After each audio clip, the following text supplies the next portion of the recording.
এতদিন যাতে শুট করেছি ক্যামেরা দেখলেই দিত পোজ, আর আজকের মডেল ক্যামেরা দেখলেই নিখোঁজ। আর এই নিখোঁজ মডেলকে নিয়ে আজকের গল্পটা। হাই গাইস, আমি অভি পেশায় ফটোগ্রাফার। আজকে শুটের লোকেশন ছিল বনগাঁতে। আর এই শুটের সবথেকে বড় চ্যালেঞ্জ হলো ক্যামেরা থেকে পালিয়ে বেড়ানো এই ছোট্ট মডেল। আজকের কল টাইম ছিল সন্ধ্যে 6টায়। আমরা সময় মতো ভেন্যুতে পৌঁছে গেলাম, কিন্তু গিয়ে দেখি তখনও কোনো গেস্ট আসেনি। তাই ভাবলাম একটু ব্রেক নিয়ে এক কাপ চা নেওয়া যাক। আর এই গরমে চায়ের মজাই অন্যরকম। এক কাপ চা খেয়ে পুরো এনার্জিটাই নিয়ে নিলাম, কারণ সামনে আবার সেই মিশন, ক্যামেরা দেখলেই নিখোঁজ হয়ে যাওয়া সেই ছোট্ট মডেলের সঙ্গে শুট। কিছুক্ষণ আগেও ভেন্যুতে আমরা ছাড়া কেউ ছিল না, আর এখন মনে হচ্ছে সবাই একসঙ্গে আসে এন্ট্রি নেওয়ার প্ল্যানিং করেছিল। একটু আগেও লোক খুঁজছিলাম, আর এখন লোকের ভিড়ে ফ্রেম খুঁজছি। ওকে যেখানেই দাঁড় করায় সেখান থেকে 2 সেকেন্ডের মধ্যে উধাও। মনে হচ্ছিল ফটোশুট না, লুকোচুরি প্রতিযোগিতা চলছে। এরপর অনেক কষ্ট একটু ধরে বেঁধে সিঙ্গেল শুটের জন্য সেট করা হলো। তারপর আবার শুরু হলো আসল শুটিং মোড। এতক্ষণ যার পিছনে আমরা ঘুরছিলাম সে অবশেষে নিজে থেকেই হাজির হলো, তবে ক্যামেরার জন্য না, কেকের জন্য।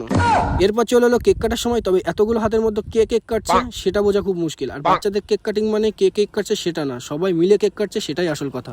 স্টেজে ফটো তুলতে গিয়ে দেখি সবাই কাঁধে হাত দিয়ে লাইন দিয়ে এমন ভাবে দাঁড়িয়ে আছে যেন লম্বা মালগাড়ির কম্পার্টমেন্টগুলো একটার পর একটা জুড়ে গেছে।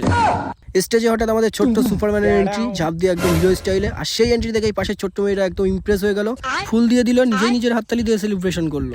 আর আমরা এখন এত বড় হয়ে গেছি, কোনো মেয়ে আমাদের ফুল দেওয়া তো সেটা দূরের কথা, আজ পর্যন্ত একবার জল এমন ভাবে দেয়নি। আর এইভাবেই শেষ হলো আজকে শুট। বোর্ড হাসি বাচ্চাদের দুষ্টুমির মাঝেই আজকের কাজটা শেষ করলাম।